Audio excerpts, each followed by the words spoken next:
Di dalam kitab Fadhailul Khamsah min Sihahis Sittah juz 2 halaman 261.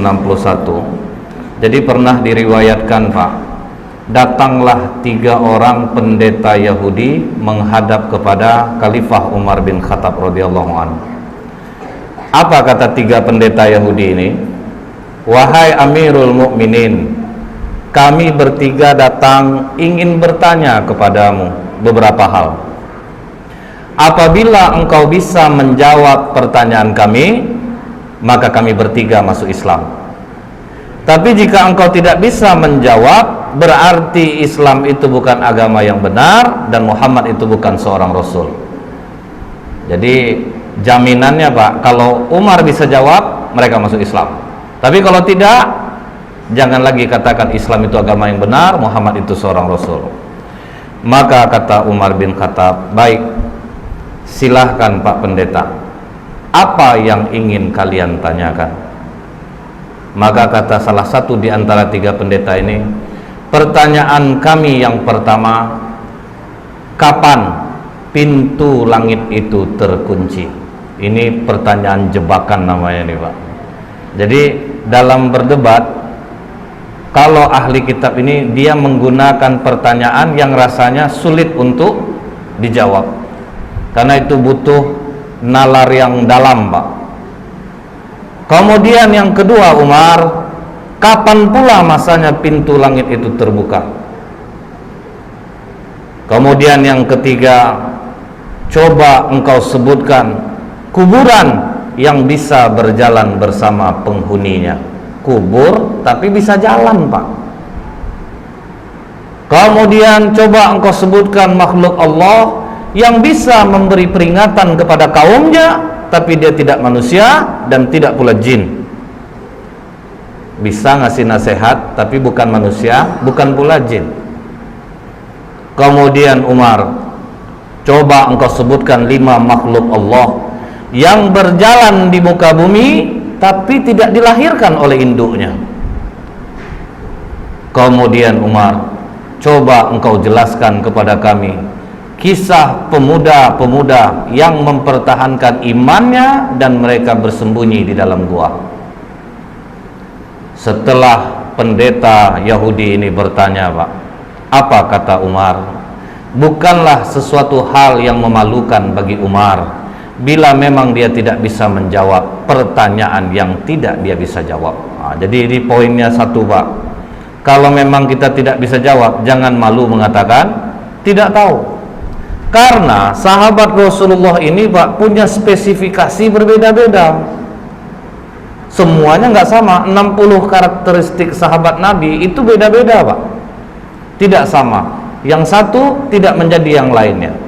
Kita diciptakan Allah punya talent yang bermasing-masing. Makanya kita ada yang jadi pegawai, ada yang jadi pedagang, ada yang otomotif.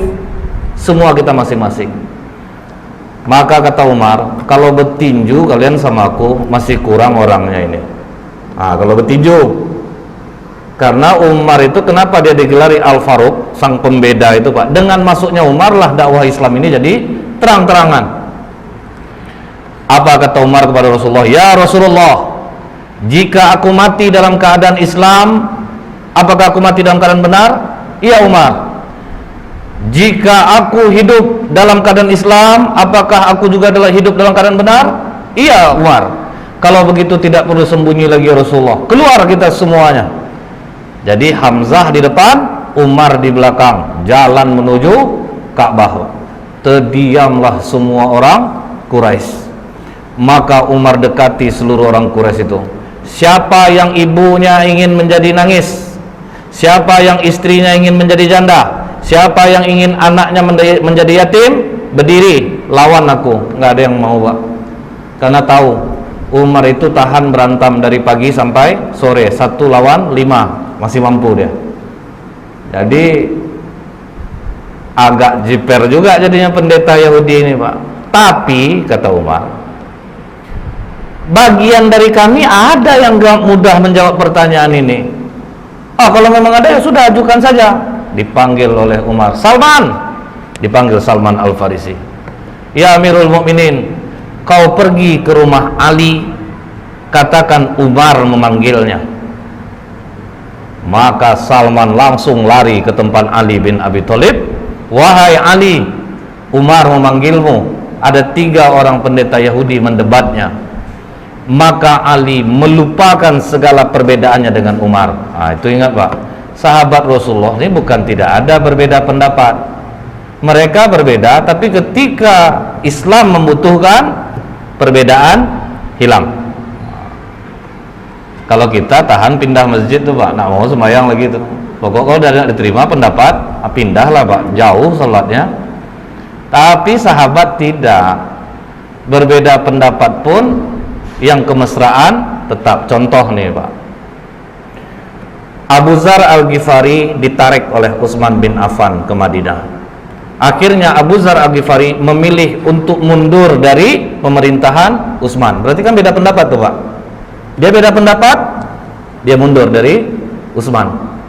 Tapi ketika ada orang yang mengajaknya kudeta, wahai Abu Dzar, kami yakin kau dalam keadaan benar.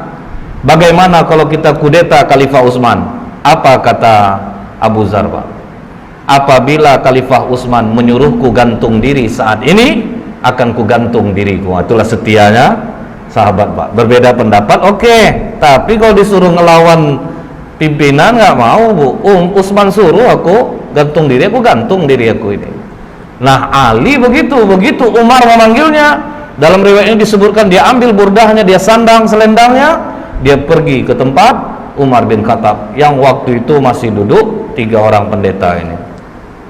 Ada apa Amirul Mukminin? Ini Ali, 3 pendeta ini mempertanyakan beberapa hal. Kalau bisa dijawab, mereka masuk Islam. Tapi kalau tidak bisa jawab, katanya jangan lagi kowar-kowar Muhammad itu seorang Rasul dan Islam itu agama yang benar. Maka kata Ali, silahkan Pak Pendeta, coba diulangi lagi pertanyaannya. Maka kata pendeta ini, yang pertama Ali, kapan langit itu pintunya terkunci atau langit itu digembok oleh Allah, itu kapan? Maka kata Ali, asyirku billah, syirik kepada Allah. Jika kalian mempersekutukan Allah, seluruh amalan tidak naik ke langit. Itulah makna langit terkunci. Jadi kalau kita melakukan kesyirikan Pak, langit terkunci, langit tidak akan terbuka, amalan tidak akan naik. Kita udah rajin sholat Pak, kenapa doa kita tidak dikabulkan juga oleh Allah? Mungkin ada yang kita tidak sengaja kesyirikan yang kita buat. Contoh, jamaah umroh Indonesia pergi ke Mekah, naik ke Jabal Rahmah, bawa spidol. Ini banyak nih Pak, mau buat nama suami saya dan saya Ustadz, biar abadi cinta kami. Ini kan Bukit Jodoh, tempat pertemuan Adam dan Hawa. Syirik. Udah dicat putih sama pemerintah Arab Pak. Orang Indonesia yang buat hitam tuh Pak, yang nulis itu nggak bisa dilarang itu Pak. Di Ka'bah merayap-rayap, tangannya menangis, ingus itu juga. Janganlah dipegang-pegang kain Ka'bah itu Pak, ingus di situ juga, lap air mata di situ juga. Entah mengapalah orang berusaha betul mengambil kiswah Ka'bah itu. Kalau tidak dipeluk-peluk, kalau tidak ada yang gunting, tertangkap. Kenapa Bapak gunting ini Pak? Untuk pelaris kedai Ustaz. Itu Pak, bayangkan Pak, masih banyak yang melakukan kesyirikan.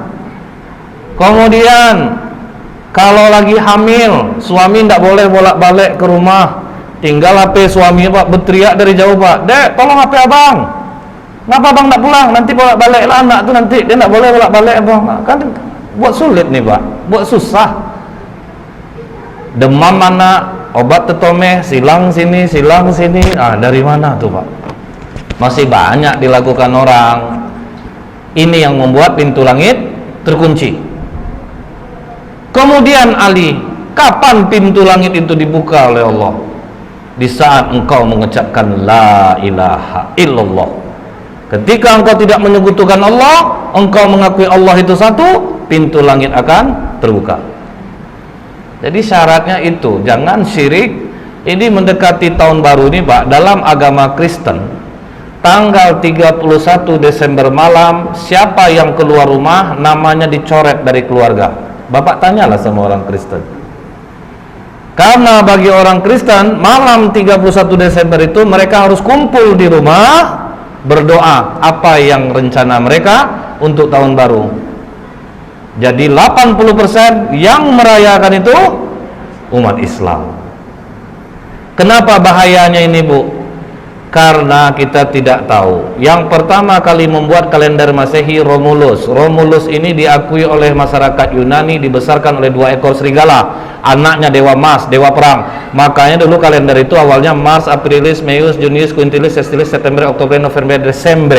10. Kenapa tidak dimasukkan dewa Januari dan Februari? Karena bapaknya pernah bertengkar dengan kedua dewa ini. Ini semua nama dewa nih, Pak. Setelah Romulus meninggal, naik Numa Pompilius. Numa Pompilius meninggal, naik Kaisar Augustus Julius. Mati Kaisar Julius, dibuatnya namanya bulan Juli itu, kemudian digantikan oleh Kaisar Augustus, dimasukkannya namanya Agustus, baru dimasukkannya kedua nama dewa ini jadi bulan 1 dan dewa 2. Apa arti Januari? Dewa berkepala 2, Janus. Februari, dewa kematian. Jadi bila kita merayakannya, kita menyambut kehadiran dewa berkepala 2. Allah apa tidak benci dia nengok kita jadinya, Pak. Tapi alhamdulillah sekarang sudah disiasati. Di Pekanbaru anak-anak muda dikumpulkan di masjid.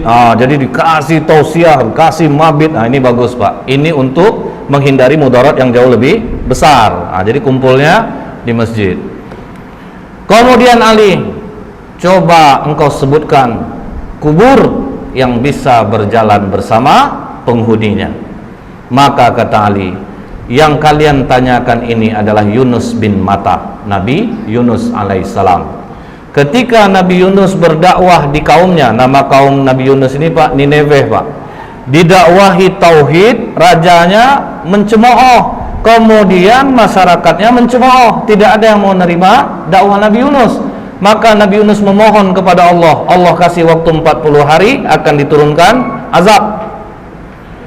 Sampai hari ke-39 tidak ada tanda-tanda azab Allah turun. Nabi Yunus putus asa. Dia tinggalkan kaumnya, Bu, tanpa izin Allah. Dia tinggalkan kaumnya, dia berangkat, baru langit menghitam. Jadi Nabi Yunus tidak tahu bahwa Allah akan menurunkan azab. Begitu raja dan masyarakat melihat bahwa azab Allah akan turun, waduh, ini benar Yunus ini. Maka semua kaum Nineveh bertobat, cuman nabinya udah pergi. Naik ke atas kapal, gelombang tinggi, ketakutan nakodanya, maka diundilah nama Nabi Yunus keluar berkali-kali.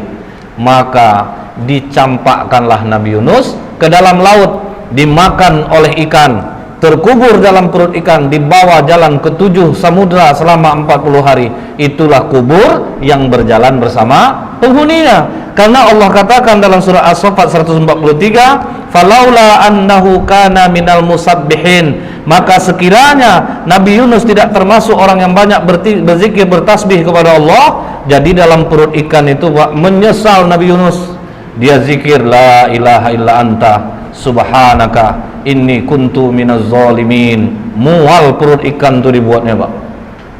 Karena kata Allah, la labitha fi batnihi ila yaumi yub'atsun, niscaya dia akan tetap tinggal di perut ikan itu sampai hari kiamat. Jadi kalau sempatlah Nabi Yunus tidak banyak mohon ampun kepada Allah, ikan itu akan tetap mengubur Nabi Yunus di dalam perutnya. Terkaget pendeta ini, waduh, ini cerdas satu ini nih. Dapat dia menjawab pertanyaan pendeta. Jadi kubur yang jalan bersama penghuninya, Nabi Yunus berada dalam perut ikan dan dibawa 40 hari ke 7 samudra, baru dimuntahkan. Baik Ali, kau benar.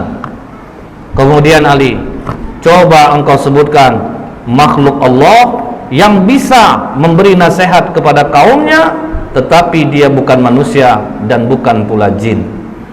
Maka kata Ali, ketika Nabi Sulaiman dan bala tentaranya sampai di lembah semut, hatta idza atau ala wadin namli qalat namlatu ya ayyuhan nablu dukhulu masakinakum. Jadi ada seekor semut, Pak, dia komandoi kawan-kawannya, wahai para semut, masuklah kalian ke dalam sarang-sarang kalian, karena la yahtimannakum Sulaimanu wa junuduh, nanti kalian akan terinjak oleh Sulaiman dan bala tentaranya. Inilah makhluk Allah yang bisa memberi nasihat kepada kaumnya, tetapi dia bukan manusia dan bukan pula jin. Wah, terjawab lagi. Oke Ali, coba engkau sebutkan 5 makhluk Allah yang berjalan di muka bumi tapi tidak dilahirkan oleh induknya. Maka kata Ali, Adam alaihissalam, Siti Hawa, onta Nabi Soleh itu keluar dari batu Pak, tidak dilahirkan oleh induknya. Kemudian tongkat Nabi Musa yang berubah menjadi ular, ular itu juga tidak dilahirkan oleh induknya. Kemudian kambing pengganti leher Nabi Ismail, itu pun tidak dilahirkan oleh induknya. Akhirnya 2 di antara 3 pendeta ini langsung menyatakan asyhadu alla ilaha illallah wa asyhadu anna muhammadar rasulullah. Oh tunggu, kata satu pendeta lagi, 2 kawanku mungkin sudah terpengaruh oleh jawabanmu Ali, tapi masih ada satu lagi yang belum terjawab. Coba engkau ceritakan kisah pemuda yang bersembunyi dalam gua untuk mempertahankan imannya. Baik, akan aku terangkan seperti apa yang ada dalam Al-Quran, kata Ali. Kalau dari Al-Quran kami sudah dengar Ali, kami ingin engkau detail menerangkannya seperti apa yang disampaikan Rasulullah kepadamu. Maka kata Ali, kalau begitu benarkan duduk kalian. Malah ditantang Pak. Jadi dia ingin mengungkap Ali itu ceritanya itu yang detail. Maka kata Ali, silahkan, dari mana kalian ingin menanyakan? Baik Ali, di mana peristiwa itu terjadi? Maka kata Ali, di kota Apesus atau Tarses Pak, antara Turki, Yordan. Kemudian silahkan lanjutkan Ali. Jadi dulunya kata Ali, kota Apesus ini dikuasai oleh raja yang sangat baik. Ketika raja ini meninggal, Raja Dikianius yang menguasai Roma mendengar bahwa Raja Apesus ini meninggal, maka mereka pun menyerang kota Apesus dan mereka kuasai. Kemudian kata Ali, Dikianius membangun istana besar. Tunggu dulu Ali, kata pendeta ini, berapa panjang dan lebar istana yang dibangun oleh Dikianius? Maka kata Ali, panjang 1 farsah, lebar 1 farsah. 1 farsah itu sekitar 8 km Pak. Berarti dari sini sampai ke Harudin Nasution. Jadi kalau Bapak punya rumah seluas ini sampai dapur, minggu depan mau ke depan lagi Pak, capek Pak. Luas Bu ya. Bayangkanlah Bu, 8 kilo panjang, 8 kilo lebar. Baik Ali, teruskan. Kemudian Dikianius ini memiliki menteri-menteri, dan Dikianius meletakkan 50 menteri di sebelah kanan, 50 menteri di sebelah kiri. Dan Dikianius mempunyai 6 penasehat, pemuda-pemuda cerdas di belakangnya, 3 di kanan, 3 di kiri. Oke Ali, siapa nama ke-6 pemuda itu? Maka dijawab oleh Tamlika, Mixalmina, Mikaslimina, Martelius, Calitius, Sidamius. Jadi inilah 6 pemuda yang menjadi cikal bakal Ashabul Kahfi. Tapi waktu itu masih 6. Nah, ini Pak, waktu itu hanya masih 6. Ini pemuda-pemuda cerdas andalan Dikianius. Jadi kalau 50 menteri sudah rapat, tetap nanti keputusan akhir kepada 6 pemuda ini. Jadi jangan pernah remehkan kekuatan pemuda. Ini pemuda suruh gulung tikar di masjid. Kadang mereka potensinya besar Pak, tapi tidak dipakai. Lihat Rasulullah, semua pemuda kalau ada potensi dipakai. Arqam bin Abil Arqam, anak umur 16 tahun, jadi sarang dakwah Rasulullah rumahnya Pak. Mus'hab bin Umair, umur 17 tahun, mendakwahi orang Madinah. Karena dia punya kemampuan, dia anak bangsawan, ganteng, kemudian bersih. Ini pendakwah pertama dalam Islam yang diutus oleh Rasulullah SAW. Yang membunuh Abu Jahal, Muawiz bin Afra, kemudian Muaz bin Amar al-Jamuh. Berapa umurnya Pak? 13 tahun satu, 14 tahun satu. Siapa penerjemah bahasa oleh Rasulullah yang menulis wahyu-wahyu Al-Quran? Zaid bin Sabit. Berapa umur Zaid ketika dipakai oleh Rasulullah? 13 tahun. Jadi kalau pemuda punya potensi, pakai. Jangan Pak, kalau kita kan kebanyakan Pak pengurus tua-tua semuanya Pak. Padahal anak-anak muda ini ada yang punya potensi besar, tapi dia tidak bisa melihatkan potensinya karena dia tidak terpakai. Kau masih kecil, kau masih kecil, kau masih kecil. Itu bedanya Pak pendidikan Rasulullah dengan kita. Rasulullah, pemuda-pemuda yang memiliki kelebihan itu dipakai, disesuaikan dengan bidangnya masing-masing. Itulah kerugian Indonesia sekarang Pak. Hacker nomor 1 di dunia orang Indonesia, tapi sekarang berkantor di Swiss Pak. Dia bisa memindahkan satelit. Jadi dia dipakai sekarang oleh dunia untuk apa Pak? Misalnya Cina bangun satelit keamanan, itu disuruh dia membobol. Coba bobolkan, kalau bobol nanti tolong kuncikan gimana supaya tidak bobol. Lah itu anak Indonesia loh Pak. Cuman sekarang dia berkantor di Swiss. Kena kita Pak. Banyak pemuda Indonesia ini bagus-bagus. Nah kemudian Pak, ditanya oleh pendeta ini, seluas itu istana yang dibangun oleh Dikianius Ali, bagaimana dia cara mengharumkan istananya? Maka kata Ali, setiap pagi ada yang membawa parfum di dalam ember besar, kemudian ada satu yang membawa seekor burung. Ketika burung ini diberi isyarat, maka burung ini mencemplungkan kedua sayapnya dan mengibaskannya ke seluruh ruangan istana. Canggih orang dulu rupanya Pak. Coba kita pakai Bifresh Pak, tanggal telunjuk tiap hari satu tuh Pak, seluas itu 8 kilo patah Pak, karena besar ruangannya. Setelah itu kata Ali, ketika Dikianius 30 tahun berkuasa tidak pernah sakit, disitulah dia bertanya kepada para menterinya, kalian pernah enggak nengok aku sakit, demam, beringus, lemah, letih? Tidak pernah Raja. Biasanya kalau yang enggak sakit-sakit ini siapa? Tuhan Raja. Bersediakah kalian menyembahku? Bersedia Raja. Pokoknya siapa yang mau menyembahku, aku berikan kehidupan yang baik. Pakaian dari sutra, kemewahan, kekayaan akan aku berikan. Begitu dikasih kekayaan, uang, fasilitas, masyarakat rela menyembah Dikianius Pak. Mereka semua menyembah Dikianius. Itulah bahayanya uang. Jadi uang ini Pak bisa membuat orang labil Pak dibuatnya. Kita pulang ke rumah lama, marah istri kita Pak, dari mana aja Bang? Nggak BBM, nggak WA. Abang tadi ada kerja sedikit, buka dompet agak beberapa lembar Pak, ya uang untuk abang nggak ngomong dari tadi tuh, cemas adek abang lama pulang. Itu dahsyatnya Pak. Jadi kalau dipakai baik uang itu, tapi kalau dipakai buruk dahsyat.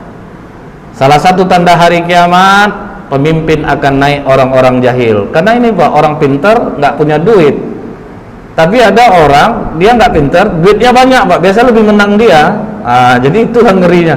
Betul tanda hari kiamat itu banyak pemimpin yang jahil Pak, karena bukan orang-orang yang ahli di bidangnya yang memegang bagian itu. Jadi uang itu dahsyat kekuatannya. Tapi Pak, 6 pemuda yang di belakang Dikianius akhirnya rapat di rumah Tamlika. Dikianius mengaku dirinya Tuhan. Disuruhnya orang menyembah, orang pun menyembahnya. Sementara kalau dia Tuhan, kenapa harus kita yang memutuskan setiap permasalahan? Jadi menurutmu bagaimana Tamlika? Dia bukan Tuhan. Justru kita harus berpikir, langit tanpa tiang kok bisa tegak? Pasti ada yang menciptakannya. Hujan turun, bintang bercahaya. Dikianius saja dia masih merasa takut, dia juga tidur, dia juga lapar. Masa Tuhan punya kekurangan seperti itu? Jadi apa keputusanmu Tamlika? Kalian rela enggak tinggalkan kekayaan, jabatan, fasilitas ini? Kita lari dari sini. Kalau kita melawan tidak mungkin bisa. Kita lari dari sini untuk mencari Tuhannya langit dan bumi ini. Apakah kalian rela untuk miskin bersamaku? Kalian tinggalkan jabatan, kesenangan kalian, fasilitas ini? Kami rela, tamlika. Itu makanya dikatakan, siapa yang menghafal 10 ayat awal suratul Kahfi, maka dia akan terbebas dari godaan Dajjal. Karena Bapak, ini mengingatkan kita, waduh, ini pemuda-pemuda kaya, cerdas, rela kehilangan harta, jabatan untuk tauhid. Berani mereka tinggalkan. Akhirnya mereka pun pergi berenam diam-diam, dan semua harta ditinggalkan. Mereka sempat menjual kurma, Pak. Kurma itu dijual sebanyak 3 dirham. Uang 3 dirham ini dibawalah lari.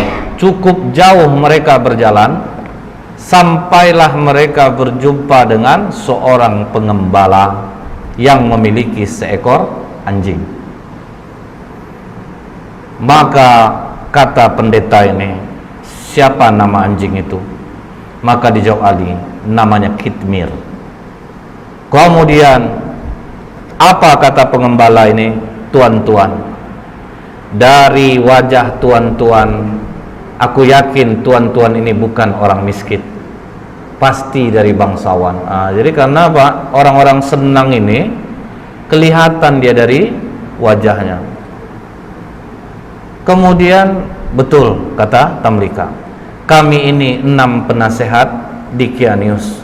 Dia mengaku dirinya Tuhan dan kami tidak mengaku itu. Makanya kami meninggalkan kerajaan, kami tinggalkan semua pangkat jabatan kami, karena tidak pernah kami berjalan seperti ini. Lihat, kaki pun sudah luka-luka, Pak. Orang manja jalan berkilo-kilo, habis kaki luka.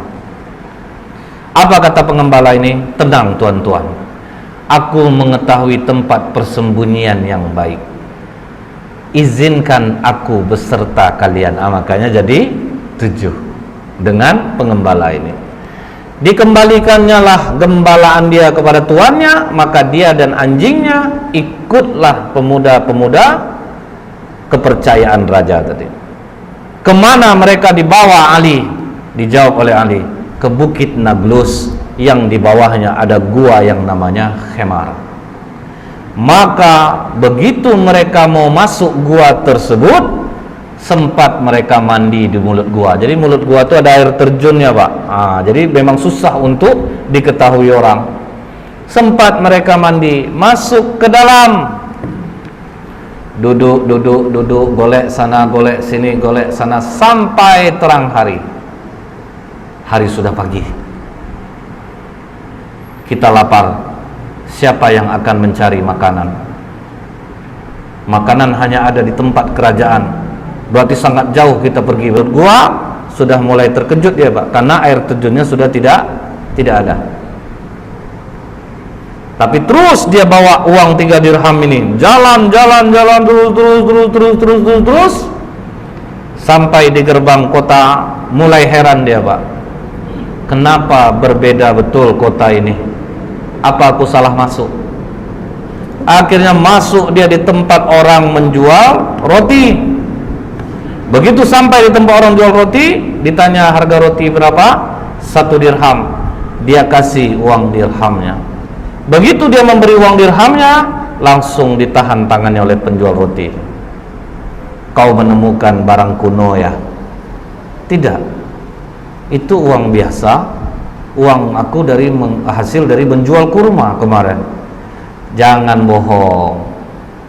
Raja Abdurrahman hanya mengambil 5% dari barang kuno yang ditemukan. Tambah kaget Tamlika, Pak. Loh, nama rajanya kok beda? Bukankah raja di sini Dikianius? Oh, engkau telah menyebutkan nama raja zolim yang mati ratusan tahun yang dulu. Wah, tambah kacau Tamlika. Pokoknya kau harus menghadap kepada raja. Bingung juga dia, Pak. Oke, kita menghadap kepada raja.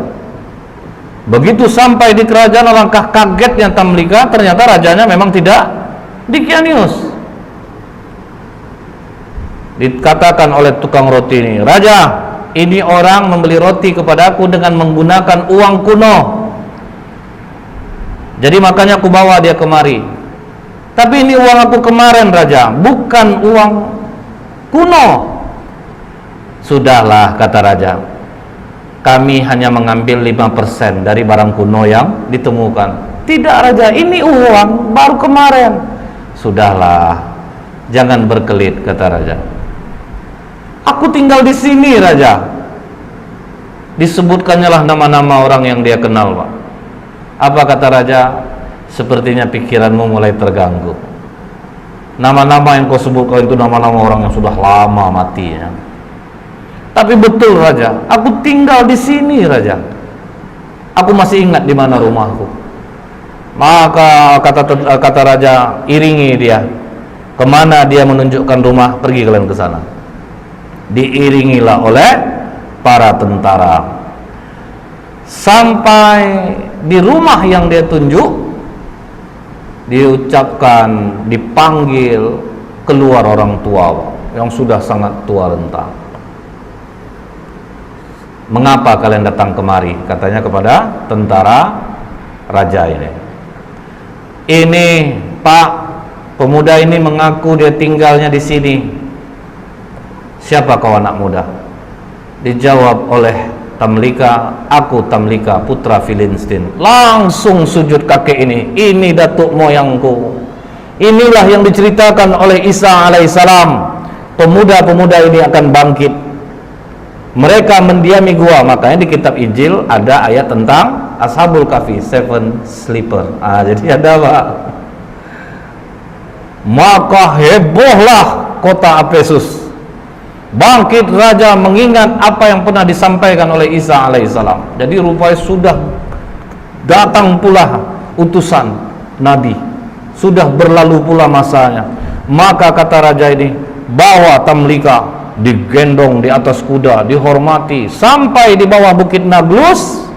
Apa kata Tamlika? Jangan ada yang naik ke atas, karena nanti sahabat-sahabatku mengatakan Dikianiuslah yang mengejar dia. Jadi tunggu kalian di bawah, biar aku yang naik ke atas. Maka Tamlika naik ke atas, Pak. Sampai dalam gua, bawa juga lah roti tadi. Silahkan makanlah kalian dulu. Apakah aman perjalananmu, Tamlika? Bukan aman lagi, malah aku bingung dan terkejut. Tahukah kalian sudah berapa lama kita di sini? Makanya ada dialog itu, Pak, dalam surat Al-Kahfi. Fadarabna ala adhanihim fil kahfi sinina adada. Maka kami tutup telinga mereka dalam gua itu selama beberapa tahun. Kemudian kami bangunkan mereka agar kami mengetahui manakah di antara kedua golongan itu yang lebih tepat dalam menghitung dan berapa lamanya mereka tinggal di dalam.